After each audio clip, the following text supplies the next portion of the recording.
Bueno, buen sábado para todos. Arrancamos un nuevo programa de historias, mates y algo más. Dame un poquito más de volumen en el micrófono mío. Ahí está. A ver, ese y un poquito más de... Ahí está perfecto. Ahí estaría perfecto. Y al de Fernando dale un cachito más que él se distrae por a veces Me y... separo del Sí, bueno, micrófono. estamos haciendo Radio Verdad, ¿no? Porque estamos armando todo a último momento. Nuevamente estamos en Historias, Mates y algo más, este programa en el que todos los sábados a la mañana nos juntamos con el profe, con Mónica ahora también, que opera los controles de la radio del pueblo y también de nuestro Facebook Live, donde estamos saliendo.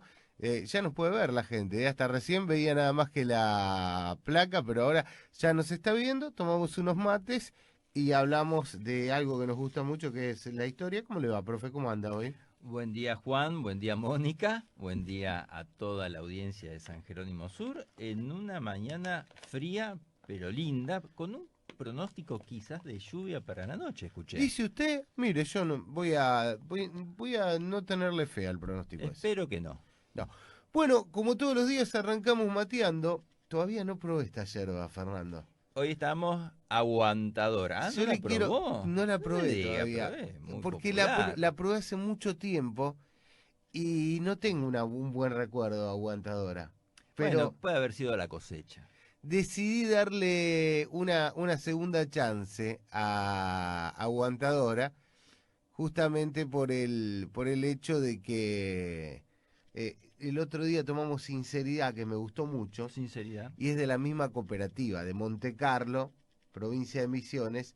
La misma cooperativa tiene esta yerba también, que es justamente Aguantadora. Y como usted decía, la mayoría de los envases de yerba mate, el color que prevalece es el rojo. Vio, ese es el estudio de Nunca me había dado mercado que cuenta de eso hicieron los yo. muchachos de Cósmico Sí, señor. y que decidieron hacer un paquete blanco para que la góndola Sobresalga. visualmente contrarreste los paquetes de yerba que habitualmente, según dicen, son o rojos o amarillos o verdes.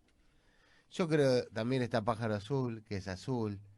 También hay otras, Nobleza Gaucha también es azul. Sí, pero el color rojo es cierto, Pero es cierto, sí, sobresale, sí, sí, se distingue más. hay Está. mucho amarillo, mucho rojo también. Andresito es rojo, Andresito es rojo. Andresito tiene varios, también varios. tiene, sí, sí, tiene varios. También tiene una dorada.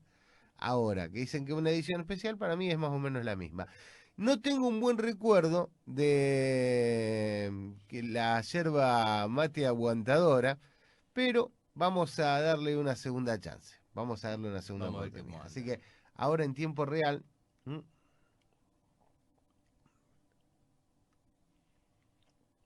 Mm. tradicional, suavecita. Por lo menos el primer mate, suavecito. Vamos a ver cómo llegamos a fin del programa. Cálido, ¿eh? Le Digo, agradó, le si agradó. comparo con lo que el recuerdo que yo tenía de aguantadora, es una versión mejorada de aquella yerba que yo me acuerdo que no me gustaba demasiado. Yo estaba pensando, diga que el programa se llama Historia, Mates y algo más. ¿Por Porque qué? si fuera historia, vino y algo más, Mm, estaríamos arrancando con el vino a la mañana, Terminaríamos degustando como... Malbec, ¿Se acuerda el Cabernet. sketch ese de los que tenía el programa de cine?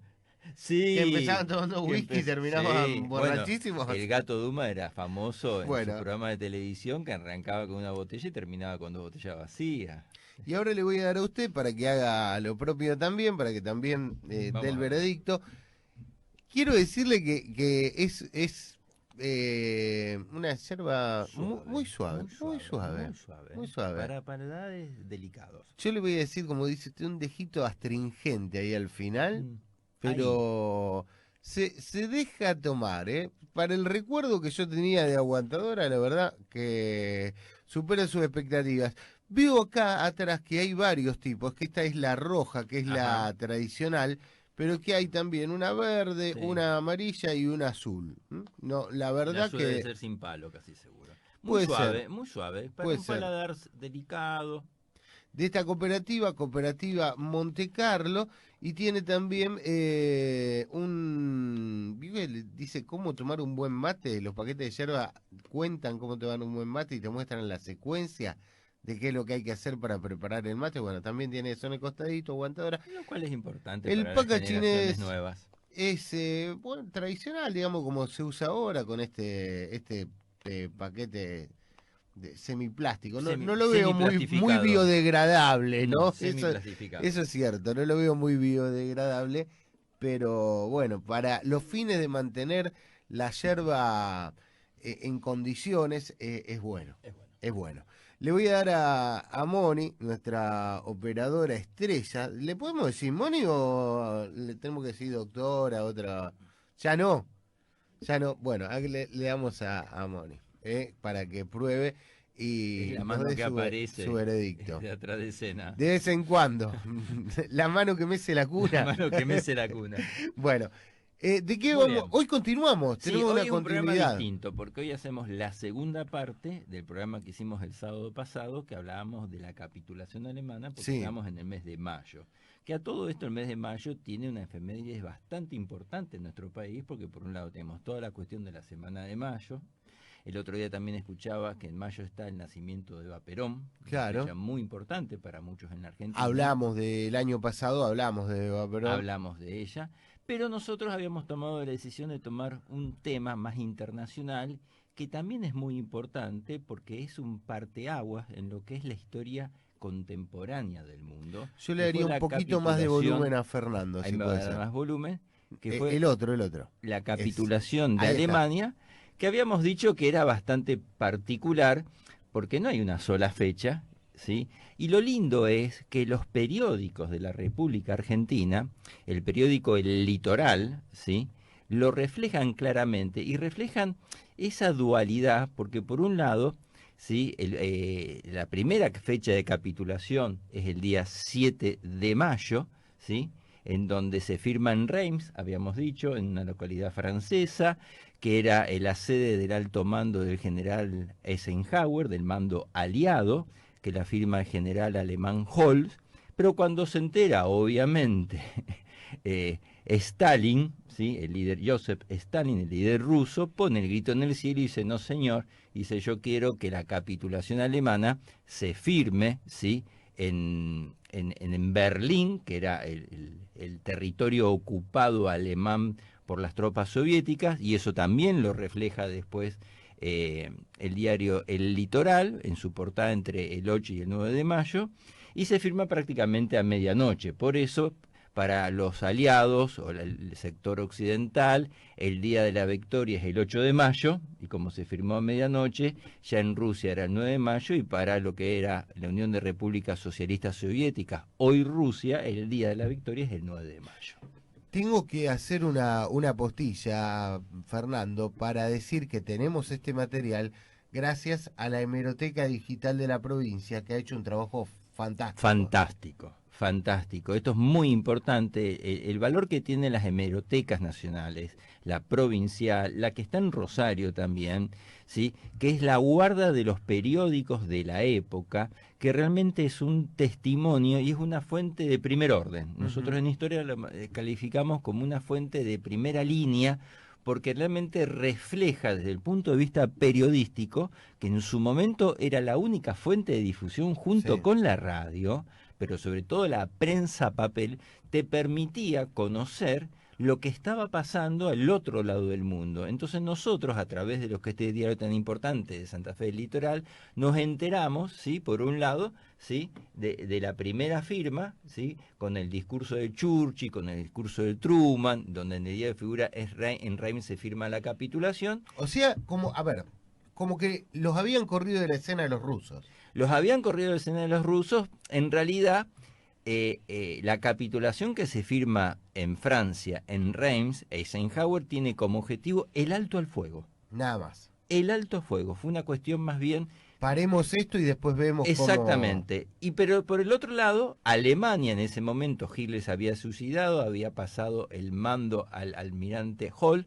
Hall lo que intenta con esta jugada es tratar de dilatar la mayor cantidad de tiempo para que la mayor cantidad de tropas alemanas y población alemana que se encontraba del lado de la Alemania oriental, donde venían avanzando los rusos tipo palo a amasar, puedan escapar hacia el occidente sabiendo que en occidente, bajo el dominio del mando aliado, es decir, Norteamérica, Inglaterra, Francia, iban a tener un trato más benévolo. Claro, ahora yo lo que te quiero consultar es si en este contexto que vos me planteás, estas fuerzas, digamos, estos líderes occidentales, le podemos llamar así, Sí, señor. tenían pensado que iba a ocurrir lo que vino después, ¿no? La partición del mundo bipolar que rigió los 50 años siguientes. A ver, la conferencia de Potsdam es una conferencia muy importante que se desarrolla justamente cuando ya Alemania estaba vencida entre julio y agosto de 1945.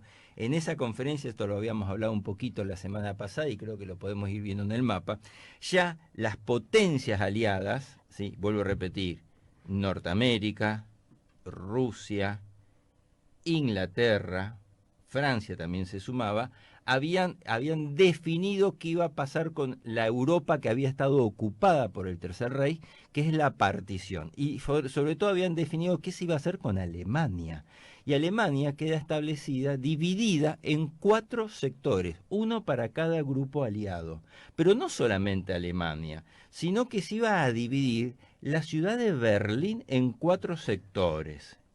Esto que yo te estoy diciendo ahora, la división de la ciudad de Berlín en 4 sectores, es decir, un sector bajo el dominio de ruso, Unión de Repúblicas Socialistas Soviéticas, y el otro sector dividido en 3 partes, bajo sector aliado, es decir, Norteamérica, gran poder militar, Inglaterra y Francia, es lo que va a dar al lugar, ¿sí?, la división de la Alemania en 2 Alemanias a partir de la construcción luego del muro de Berlín. Claro.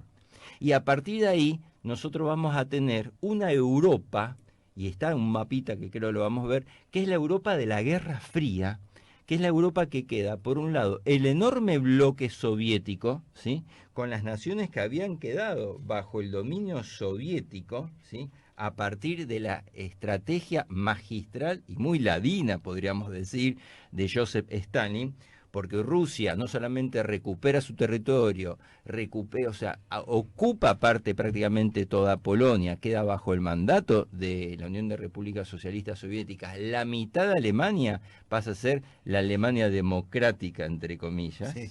¿Sí?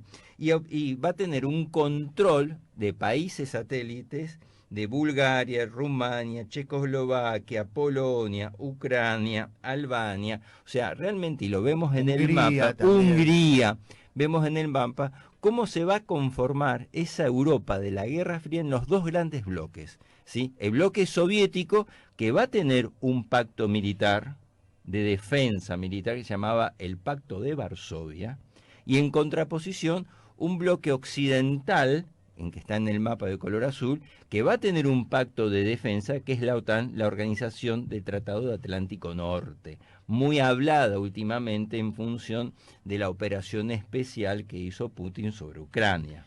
Claro, ahora esto que vos me planteás de Europa, esta Europa dividida en dos bloques, lo podemos traspolar al mundo también, porque también tenemos una Corea, por ejemplo, aunque se definió después en el tiempo, también una Corea comunista, una Corea capitalista, tenemos China y Taiwán, Por supuesto. tenemos también algunos estados, como algunas experiencias que se volcaron al marxismo, como Cuba, por ejemplo. Indudablemente. Es decir, a partir de la finalización de la Segunda Guerra Mundial, a partir de la división de Alemania, ¿sí?, por lo que llamaríamos después el famoso muro de Berlín, que va a dividir en 2 Alemanias a ese territorio, comienza lo que vamos a denominar la Guerra Fría, ¿sí?, que es la guerra, ¿sí?, o la bipolaridad mundial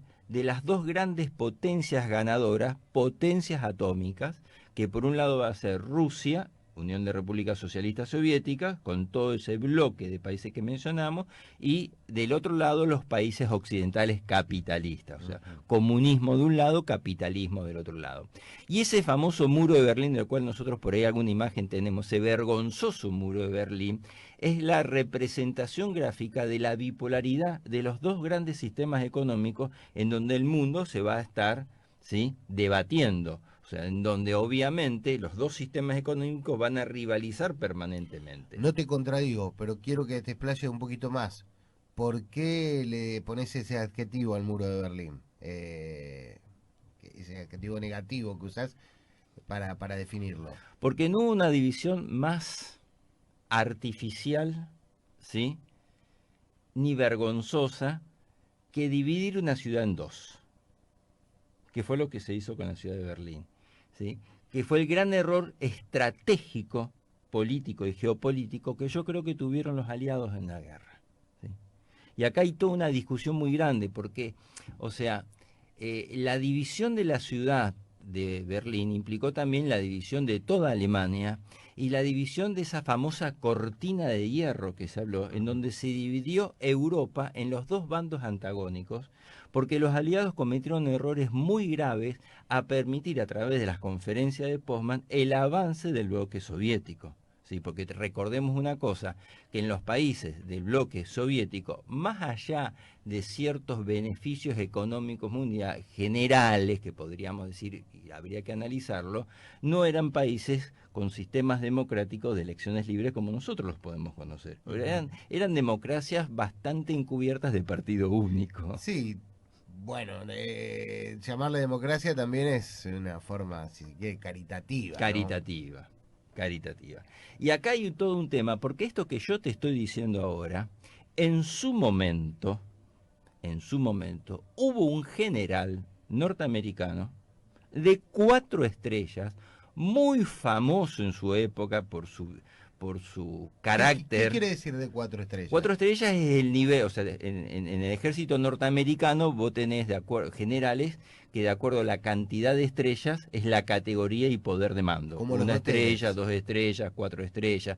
5 estrellas, por ejemplo, fue el general Marchand en lo que sería el Pacífico. Patton era un general de 4 estrellas que estaba a cargo de todo un ejército, del tercer ejército, que fue el ejército que mayor avance tuvo en territorio ocupado alemán, que por las conferencias de Potsdam, ¿sí?, se lo vio obligado a detener su marcha cuando avanzaba sobre Alemania los últimos meses de la guerra en lo que sería en Austria, en la localidad de Linz y en las puertas de Checoslovaquia, cuando él decía, señores, ustedes me hacen detener mi avance, le estamos permitiendo a que las tropas rusas avancen sobre territorio alemán y no van a volver más. Y él era, y acá hay toda una discusión, uno de los, casi el único general que lo que proponía era, una vez que Alemania, escuchá esto, estaba derrotada, volver a armar a los soldados alemanes que estaban prisioneros, el cual él consideraba que eran soldados de muy buena calidad militar, para que los soldados alemanes que habían perdido la guerra y que estaban prisioneros en campos aliados, enfrenten a los rusos, porque él decía, acá el verdadero peligro y temor, como lo decía Churchill, era Rusia. O casualidad, ¿sabes lo que le pasa a Patton? ¿Qué le pasa? Un soldado, un general que estuvo siempre enfrente de las batallas, en el mes de diciembre de 1945, en mayo fue la rendición, ¿correcto? En diciembre sufre un accidente en Alemania de auto que hasta el día de hoy es muy sospechoso. Yo le iba a preguntar, porque Y ese accidente, tan sospechoso le genera en el mismo mes la muerte. Siempre se habló muchísimo. Patton era una persona muy difícil de contener y Patton lo tenía muy clara desde un principio, como lo tenía Churchill, muy clara desde un principio, para evitar lo que después iba a ser la división de Europa, prácticamente con la famosa cortina de hierro, los países del bloque soviético de un lado y los países capitalistas del otro. Perfecto. Me pones en escena ya, porque de alguna forma esta disyuntiva que vos planteás va a ser la que va a regir los siguientes 50 años de la Totalmente. historia mundial. Mira, el muro de Berlín, y tenemos imágenes del muro de Berlín histórica, ¿sí? Porque muchos berlineses perdieron la vida tratando, porque el muro de Berlín fue algo como que te construyen mañana un muro, ¿sí? En las vías del ferrocarril y queda de un lado San Jerónimo y del otro lado San Jerónimo Como Norte, la San barrera Jerónimo que nos Sur, pusieron como ahí. la barrera. Y parte de tu familia queda de un lado y parte de tu otra familia queda de otro lado, y si vos querés pasar la barrera te bajaban a tiros. La policía Stasi, la policía sería alemana, pro-soviética, Sí, obviamente, sí. ¿no? Y ahí tenemos imágenes. Y había un punto estratégico, que era el punto de contacto, como si fuera la frontera entre lo que era la Alemania Oriental y la Alemania Occidental, que se llamaba el punto Charlie, punto de control Charlie, en donde estaban enfrentados, ¿sí?, los tanques alemanes, perdón, los tanques rusos y los tanques norteamericanos, que fue el punto más álgido de la Guerra Fría. Ahí el primero que disparaba comenzaba la Tercera Guerra Mundial. Tenemos fotos de ese punto de control Charlie histórica, y tenemos fotos también de lo que es el día de hoy, el Checkpoint Charlie, ¿sí?, que es un lugar turístico realmente, en donde todavía está la cabinita de madera de control de bloque aliado, ¿sí?, que es lo único que queda, y creo que al lado hay un negocio de McDonald's. Estas son fotos que un amigo mío, Luis de Carabino, que vive en Suiza, que tuvo la oportunidad de ir ahí, son fotos del año pasado, las refleja. Y en donde estaba el muro, ¿sí?, el muro cae en el año 1989, ¿sí?, donde cae el muro, quedó una línea, ¿sí?, divisoria en el suelo, en el pavimento, que marca la división de lo que había sido las dos Alemanias. Y hoy, de ese muro vergonzoso de Berlín, solo quedan pequeños restos, ¿sí?, pequeñas construcciones, porque prácticamente, al ser derruido, ¿sí?, prácticamente no quedó nada. Sí, aparte como que se hizo una economía, vender pedacitos del muro, ¿no? Hoy, un pedacito certificado de lo que era ese muro de cemento que dividió Berlín en dos, vale fortuna y tiene un valor patrimonial histórico muy importante. Pero como bien decías, esta división, ¿sí?, este principio de lo que es la Guerra Fría, marcó la geopolítica internacional prácticamente entre los próximos 50 años. En realidad hoy ya no podemos hablar de bipolaridad, es decir, de los dos grandes sectores antagónicos, los rusos, el sistema comunista, el sistema capitalista. Hoy se habla ya bien de una bipolaridad, pero eso sería agua de otro costal. Sí, no, pero es muy actual el tema también, porque el encuentro de Trump y Xi Jinping esta semana da mucha tela para cortar, ¿no? Salvando las diferencias, porque ni China es la Unión Soviética, ni Xi Jinping es Stalin, Por supuesto. pero fue después de lo que se consumó a partir de la caída del muro de Berlín y el evidente triunfo del capitalismo en esta batalla, si se quiere, en este mundo bipolar, encontrarse con la imagen de Trump prácticamente como pidiéndole a Xi Jinping que abrir canales de negociación. Es como que puedo decir una frase grosera, te llena el culo de preguntas, ¿no? Sí, sí, la verdad que sí. A ver, el primer presidente norteamericano que va a China fue Nixon, ¿sí? Que obviamente cuando un presidente de un país como Norteamérica visita, ¿sí?, a la República Popular China, es el nombre oficial, es porque ese presidente norteamericano y su economía están en problemas. Hoy lo que no se puede negar, ¿sí?, que China es un monstruo de desarrollo industrial y productivo impresionante, porque también hay que recordar, a ver, muchas empresas, ¿sí?, europeas y americanas producen en China. Claro, por supuesto, tiene sus factorías, digamos. Son sus factorías, y como hemos comprobado nosotros, la mayoría, o sea, no hay hogar en la República Argentina que no tenga un producto de desarrollo tecnológico chino, ¿sí? Porque es imposible competir frente a un monstruo. Después podemos discutir muchísimo si el sistema de vida del chino, ¿sí?, es correcto, es democrático, no es democrático, porque estamos hablando de un país de partido de régimen político único, ¿sí? Pero eso sería otro tema. Pero evidentemente, o sea, hoy la geopolítica está cambiando a pasos agigantados. Y cuando vos ves como un presidente como Trump, que va, ¿sí?, con todo un séquito de CEOs de sus empresas a China, es porque realmente está demostrando que la economía norteamericana está en problemas. Y bueno, vuelve a plantearse esto, ¿no? De alguna forma, no es el mismo comunismo de Bueno, 1945. avísenle a Milei, ¿eh? Sí, ¿no? Che, yo, ¿sabés qué otra cosa te quería preguntarte? Ya que tenés un amigo en Alemania que fue y que te pasó estas En cosas, Suiza. en Suiza, bueno, eh, pues, ¿sabés? ¿Tuviste la oportunidad alguna vez de hablar con algún alemán que haya quedado del otro lado del muro? No, no, ¿No? no, la verdad que no. No, no tuve oportunidad. No. No, no, porque sería interesante saber cuál es Sí. su visión de la Mm. reunificación después de eso. Pero también me quedaba pensando, cuando decías vos que es vergonzoso y que fue artificial, es que muchas veces se generan algún límite que termina de alguna forma partiendo un país, pero que hay algunas condiciones étnicas que lo separan uno de otro. Digo, por ejemplo, el ejemplo de India y Pakistán, Sí, que dentro de todo hay un criterio en esa frontera, ¿no? De un lado quedaron los musulmanes y del otro lado los exactamente. hindúes, más o menos, a grosso Exacto. modo, porque, Y teniendo en cuenta que India es una sociedad de castas, claro, de grupos cerrados endogámicos. pero más allá de eso Mm. hay una Hay una diferencia, diferencia. aunque haya de un poquito de uno del Acá otro, no, del otro. acá eran Acá todos. eran todos. A ver, La tía, te quedó la vamos a tía aclarar. Gertrudis del otro Eran lado. todos berlineses. Claro. ¿Sí? Hay una frase muy famosa cuando Kennedy visita Alemania Occidental, ¿sí?, que dice, en Berlín me siento un berlinés, ¿sí? Y la visita dando un refuerzo a lo que era justamente la Alemania Occidental, ¿sí?, en contraposición con la Alemania Oriental.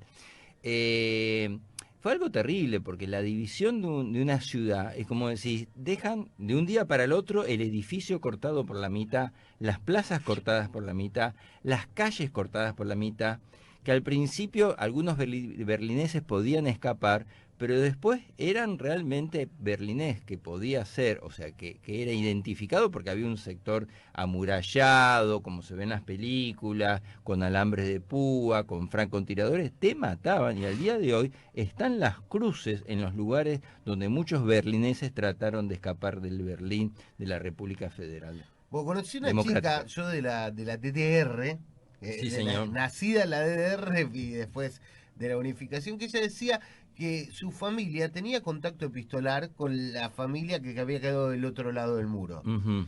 Pero que en un momento, como era el padre empleado del Estado, creo que casi todo el mundo en la DDR debe haber sido empleado del Estado, fue subiendo en su categoría y llegó un punto en el que dijeron que si quería seguir avanzando, tenía que cortar ese contacto epistolar que tenía con los parientes del otro lado Porque del todos eran muro, ¿no? investigados Claro. permanentemente y escuchados. Realmente fue una época muy loca del mundo, sí, y que representaba la oposición entre dos sistemas económicos. Ahora, más allá de eso, a nosotros nos queda un tema muy interesante en el ¿Cuál tintero. es? Porque una vez que cae la Alemania nazi, y se firma la capitulación, ¿sí?, hay algo que era inevitable, es qué pasa con los alemanes jerarcas nazis, ¿sí? Porque algunos de ellos, por ejemplo, se suicidan inmediatamente, Hitler se suicida con Eva Braun, Goering con toda su familia, creo que eran su mujer con 7 hijos, una Sí, sí, una barbaridad, barbaridad. se No me acuerdo. suicidan, Himmler se suicida, Bormann se suicida, pero hay muchos jerarcas nazis de segundas líneas, entre comillas, que no se suicidan. Algunos terminan en juicio de Nuremberg, yo voy a mencionar solamente uno, el más carismático, representativo, que era Goering. Hay una película actual muy interesante, ¿sí? Se la recomiendo. Sí, ¿Sí? a mí no me gusta tanto ver películas de Interesante, nazis malos. interesante. Pero también hay muchos que escapan. Sí. Hay muchos que escapan, y escapan a distintos lugares del mundo de distintas formas y maneras. Algunos escapan y otros son cooptados. Y otros son buscados. Muy bien. Ejemplo, si yo voy a Norteamérica, el ejemplo más claro es Von Braun. Von Braun es el padre de las B-1 y las B-2, que eran los, digamos, los drones tecnológicos de Alemania. Eran bombas volantes que Alemania tiraba sobre Inglaterra. Y gracias a Von Braun, que era un científico que obviamente desarrolló toda la tecnología de la cohetería en la Alemania nazi, Norteamérica llega a la Luna con el proyecto Apolo. Es más, este hombre fue director de la NASA. Pero también en la Argentina vinieron unos cuantos científicos importantes. Y algunos que no eran Y científicos. algunos También. medios atorrantones, uno podría decir. Pero, a ver, hay toda una cuestión sobre los jerarcas nazis que vinieron a la Argentina y la forma en que vinieron. Y para esto tengo que hacer varios paréntesis. Primer paréntesis. Cuando se firma la capitulación alemana, en el momento que se firma, se calcula que en el Teatro de Operaciones del Atlántico había entre 45 a 70 u 80 submarinos en misiones de combate. ¿Me sigue? ¿Submarinos de las dos potencias? No, submarinos alemanes. Alemanes. U-boats, que se llama, U-boat significa en alemán nave sumergida.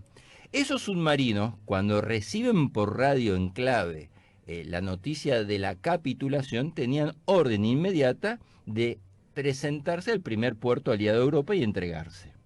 Pero no todos se entregaron. Muchos submarinos, muchas tripulaciones tomaron la decisión de decir, no vamos a entregarnos, ¿sí?, a los aliados, ¿sí? Y como eran submarinos con un desarrollo tecnológico increíble transatlántico, algunos fueron hasta Norteamérica, pero otros vinieron, ¿sabe a dónde? ¿A dónde? Al fin del mundo, a la República Argentina.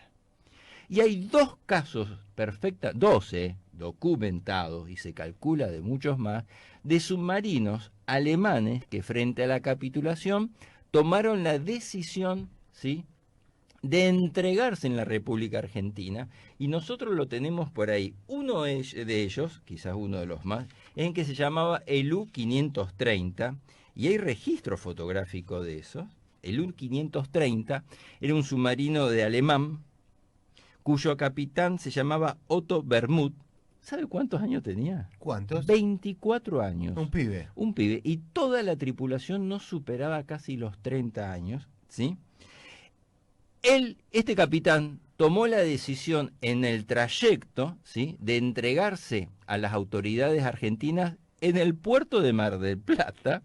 Apareció de golpe. Imagínense, usted está en Mar del Plata, en la base naval Mar del Plata, y de golpe ve una luz en el océano y ve emerger en el año 1945 un submarino alemán. Imagínense lo que generó en ese momento.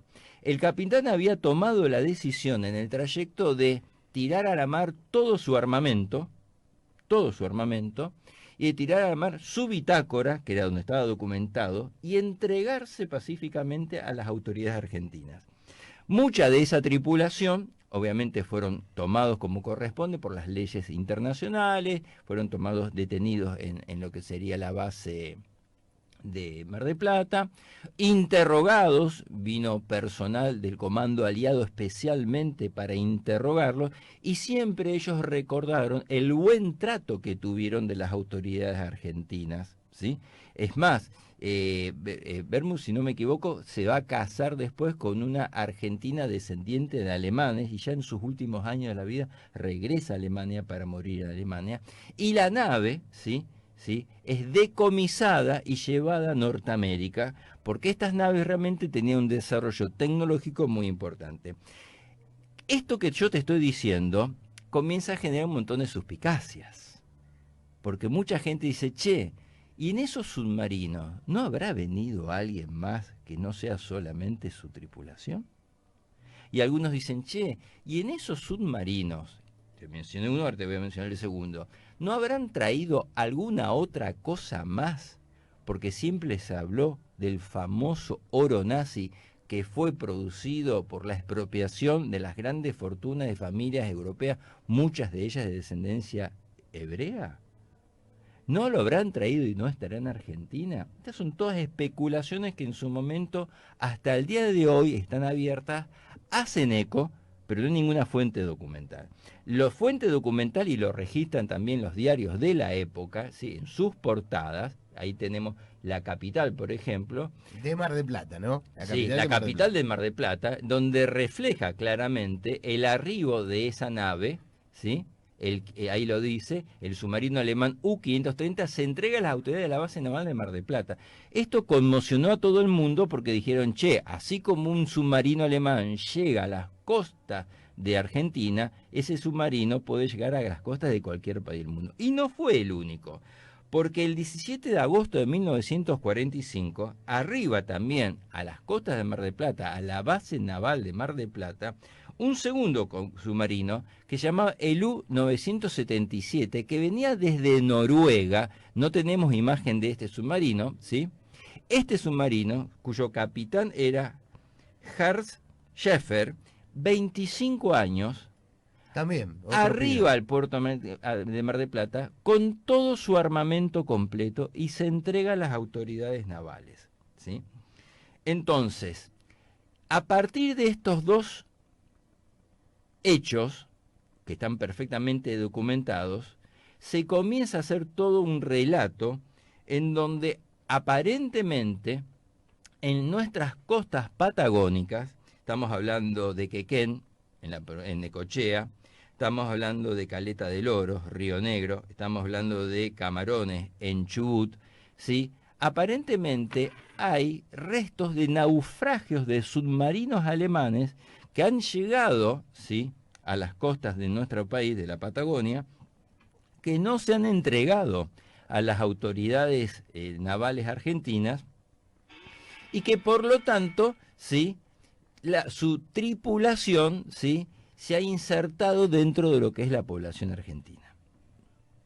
¿Y se insertaron, digo, formando parte de la comunidad o hicieron rancho aparte? A ver, nosotros sabemos muy bien que si vamos a la Cumbrecita, provincia de Córdoba, hay una colonia alemana muy importante, ¿correcto? Pero también es importante destacar que durante la década del 50, 60, ¿sí?, 70 y hasta el 80, ¿sí?, los sistemas de argentinos de inteligencia más sistemas de inteligencia internacionales han detectado presencia, ¿sí?, de jerarcas nazis que se habían escapado de la Alemania. Uno de ellos, te lo menciono que fue el muy famoso, fue el famoso Adolf Eichmann, ¿sí?, que fue uno de los arquitectos del Holocausto, ¿sí?, judío, ¿sí?, que durante el gobierno de Ilia, un comando israelí entra a Argentina, ¿sí?, lo rapta, se lo chupa, digamos, ¿sí?, porque tenía acá ciudadanía argentina, era un ciudadano argentino normal, y se lo lleva a Israel, lo juzga y le da pena por ahorcamiento. Así como Eichmann, siempre se sospechó que Joseph Mengele, que era el carnicero o el ángel de la muerte, ¿sí?, por los experimentos que desarrollaba, sobre todo con prisioneros de guerra y con judíos que estaban en los campos de concentración, vivió en Buenos Aires, en Paraguay, en Brasil, ¿sí? O sea, estos tres países, hay datos y registros de que muchos de estos jerarcas nazis, ¿sí?, estuvieron viviendo. Otro, por ejemplo, es Erich Priebel, que ese era un oficial de las SS, de los campos de concentración, que vivió, ¿sabe dónde? En Bariloche, hasta el año 1995. Sí, que se lo encontraron medio de casualidad, ¿no? Porque se encuentran con otro alemán que le dice, pero usted viene a verme a mí. Acá a la vuelta vive Prep, que le dice... Sí, medio de casualidad. Es decir, indudablemente, muchas oficialidad de las SS que también, perdón que te interrumpa, ¿no? Lo descubre a Prep, que descubre el periodismo. Lo descubre el periodismo. Tal cual, lo descubre el periodismo. O sea, ¿qué nos demuestra esto? Que mucha oficialidad de las SS, que si hubieran caído prisioneros, sin duda hubieran estado en el banquillo de los acusados de los juicios de Nuremberg, escaparon a Sudamérica, en donde pudieron encontrar o gobiernos afines o comunidades alemanas, ¿sí?, porque tengamos en cuenta que Brasil, Argentina, Uruguay, Paraguay, Chile, tenía comunidades alemanas que apoyaban férreamente el nazismo. Yo recuerdo, mira, te voy a dar una anécdota. Cuando nosotros con Raúl Avena hacíamos la feria de las fotografías, ¿te acordás? Sí. Que le pedíamos a la población de San Jerónimo que nos ofrezcan sus fotografías, nosotros las escaneamos, fue un trabajo que hicimos con la comuna, con Marcelo Cisana, y hoy en San Jerónimo Sur es una de las pocas localidades que cuenta con un archivo historiográfico, fotográfico, que realmente es fabuloso, que está todo Estaría escaneado. bueno que esté a disposición de la gente también. Sí, señor. De manera Sí, señor. libre. Hay en una foto tradicional, década del 40, la foto tradicional familiar era mesa de comedor enorme, padre de familia sentado, ¿sí? Y el resto parado, mujeres e hijos. En la pared del fondo, en un lugar estratégico, una foto de Hitler. Que nosotros dijimos, wow. No nos escandalizamos, o sea, nosotros sabemos que San Jerónimo tenía descendientes suizos, franceses, alemanes, y que en toda la República Argentina la comunidad alemana, ¿sí?, que simpatizaba con el nacionalsocialismo era muy fuerte, motivo por lo cual muchos de estos jerarcas nazis, ¿sí?, escapando del juicio, ¿sí?, de las cortes internacionales, vinieron a refugiarse a la Argentina. Esto es real, no lo podemos ocultar. Ahora, de ahí a decir, ¿sí?, que el oro del Banco de la República Central Argentina, que hoy no sabemos dónde está, sí, es el oro judío, es otro tema totalmente distinto, que obviamente no está absolutamente comprobado y no tiene ninguna base de asidero para afirmar eso. Che, yo no te voy a pedir que me digas qué, porque se dice el pecado, pero no el pecador, pero esa familia sigue viviendo. Mira, te soy sincero, yo no recuerdo la familia, ¿sí? Bueno, porque nosotros recibíamos una enorme olvidar cantidad lo malo, de fotos. No recuerdo, no recuerdo. O sea, la verdad que nos llamó mucho la atención, pero también reflejaba, ¿sí?, de una ¿y manera esa muy familia se fidedigna. había dado cuenta que eso o fue un descubrimiento de ustedes? No, o sea, nos dio la foto dentro de un grupo de fotografía familiar y entre las casi 2000 fotografías, de golpe aparece ese y viendo en detalle, ¿sí?, no hacía falta ver con lupa, pero en detalle, no solamente la primera línea de la fotografía, que es el padre de familia, sino la segunda línea de fondo, vemos la foto de Hitler vestido de civil y dijimos, wow. Pero bueno, era el reflejo de una época, sin duda, y muy interesante. Che, incluso hay gente que dice haberlo visto a Hitler acá en...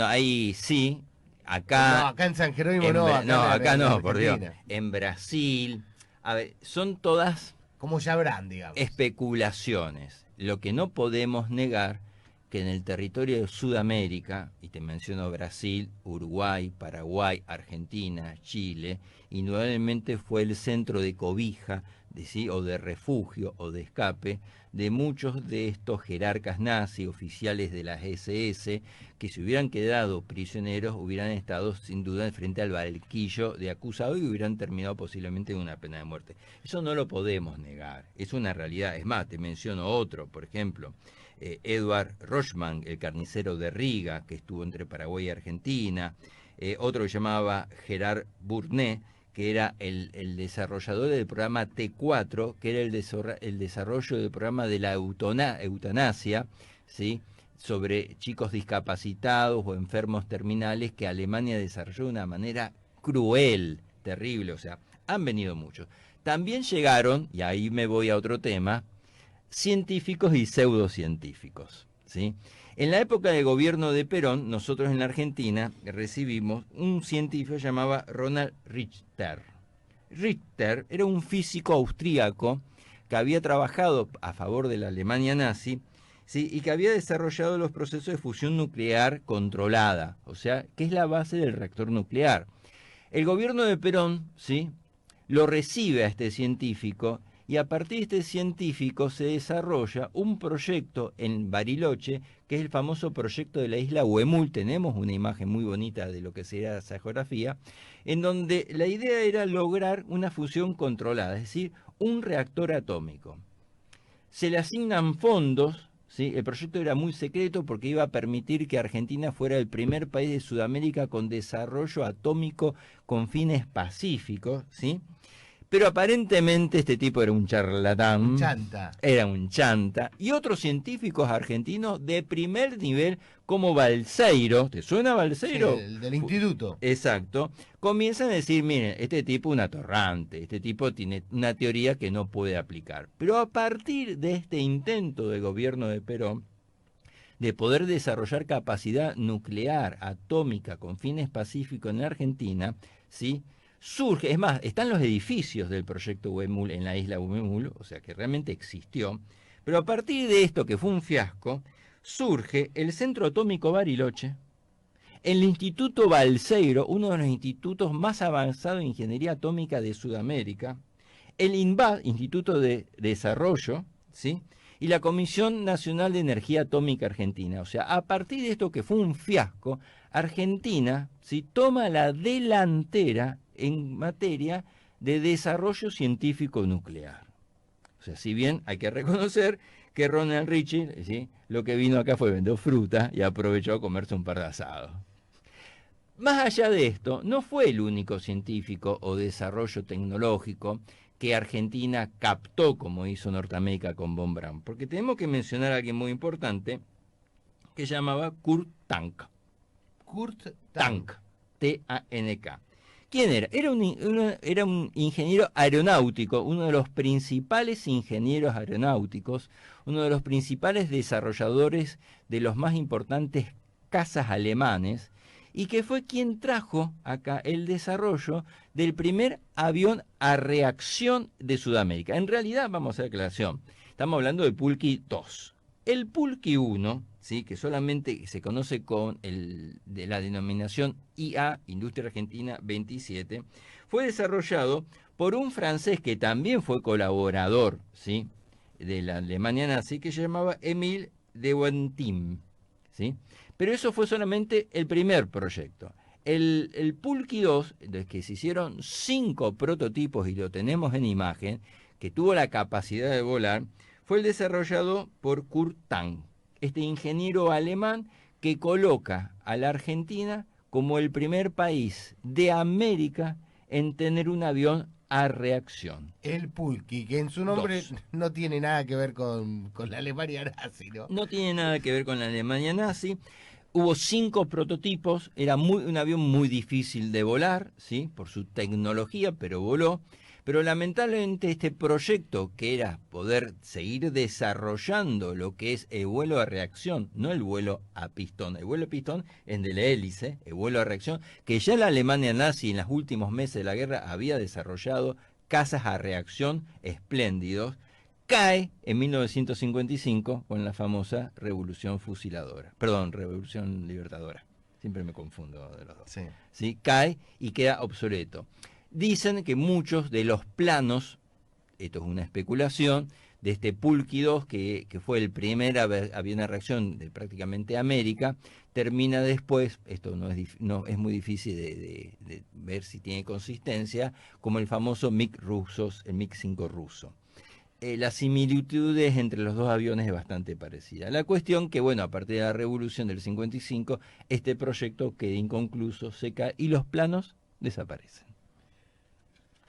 ¿Nos queda algo en el tintero, No, profe? prácticamente no. Sí, lo importante es prácticamente todo. O sea, hubo presencia indudablemente alemana después de la Segunda Guerra Mundial en Argentina. Sí, hubo presencia de científicos que los gobiernos, en este caso el gobierno de Perón, recibieron para desarrollo tecnológico. Sí, no fue el único caso. Norteamérica también lo hizo.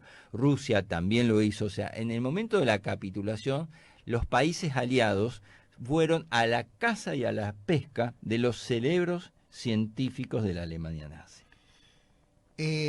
La verdad que abrís puertas para muchos otros programas, porque podemos hacer un programa del desarrollo tecnológico argentino en ese momento histórico, Sí. podemos hacer un programa también exclusivamente de las historias de los jerarcas nazis, que algunos murieron sin condena y Sin otros condena. fueron Ajusticiados. ajusticiados y un montón de cosas más, seguramente que podemos hablar. Yo quiero saludar a la gente que estuvo siguiendo la transmisión, sobre todo a través de las redes sociales, del Facebook Live, como Lucas, que no, creo que nos ve por primera vez desde San Sí, Lorenzo. saludo a Lo Lucas. escribía, un saludo grande a Lucas. También a Sergio, ese sí, Sergio Martínez, que nos acompaña todos todos los sábados, que nos manda ahí un mensajito, habla de lo apasionante que es el tema de la Segunda Guerra Mundial, del que solo tocamos una pequeña parte, porque podríamos hablar de un montón de capítulos de la Segunda Guerra Mundial, que son como un montón de guerras reunidas, No, por cada uno peleaba en su frente. nosotros vimos solamente un mínimo pantalla. Yo también le quiero mandar saludos a mi amigo Luis, que vive en Suiza, que es fotógrafo, que fue en que me pasó esas fotos de lo que es actualmente Alemania, el muro de Berlín, el Checkpoint Charlie. O sea, le quiero agradecer la confianza en compartir sus fotos. A Titi también, que también sigue desde Carcarañá, todos los sábados el programa, y bueno, a toda la gente que después nos ve, que tengo que decir también a mis amigos orientales, a Gonzalo y a Pedro, que después siguen del No me programa. digan, Sí, sí, se han hecho fanáticos somos del programa, ¿eh? internacionales. No, bueno, amigos de Uruguay, que de Montevideo, que siguen el programa, pero están esperando. Ellos lo ven a través de YouTube cuando se publica en YouTube. Bien, un gran O sea que lo saludo. ven dentro. Esto no lo van a ver hoy, sino hoy 16 de mayo, sino que lo van a ver dentro de unos Un días. gran saludo. Sí, mi hija Irupé está cumpliendo Bueno, años. Yo no. Sí. Uruguay tuvo un caso muy cercano donde en un momento se fue la famosa batalla del Río de la Plata con el Ah, gran claro. Spiff, ¿sí? O sea, tuvo un protagonismo y una historia muy interesante, sobre todo cuando se rescata, ¿sí? El símbolo nazi que era el águila, ¿sí? Que es rescatada y hay una gran discusión en su momento si eso se iba a fundir, ¿sí? En un símbolo de la paz o no se iba a fundir. Eso es otro tema que algún día vamos a poder hablar. Seguramente. Y ya no sé qué tema vamos a tratar la semana que viene, pero hoy es 16, la semana que viene ya va a ser 23 de mayo, me parece que tenemos una cita obligada Y sí, con una de las fechas patrias más importantes que la tenemos acá. Revolución de Mayo, sin duda, que siempre hay algo para hablar y siempre hay algo para profundizar y actualizar, sobre todo en los tiempos que estamos viviendo hoy. Sobre todo en los tiempos que estamos viviendo. Bueno, te agradezco de antemano que hayas venido acá hasta la radio, que hayamos hecho esta nueva edición de Historias Mates y algo más. Y como siempre, el cierre de este programa lo hacemos con un tema que elijo yo dictatorialmente, pero hoy vamos a hacer una excepción. Porque yo estaba buscando ahí algunos temitas, pero el profe me tiró Que uno. fue a último momento. Le salió, mirá, la sacó de la La galera. saqué, la clavé en el ángulo. Claro, yo no sé si tenía la intención. Abajo de todo está, si quiere busco yo, ¿eh? Un temazo, ¿sí? Vamos a escuchar un temazo que lo desarrolló un grupo que es un antes y un después en la música contemporánea internacional, que son los Beatles, ¿sí? En una época de plena Guerra Fría, no cualquiera sacaba ese tema, y que se llamaba Back in the URSS. USSR.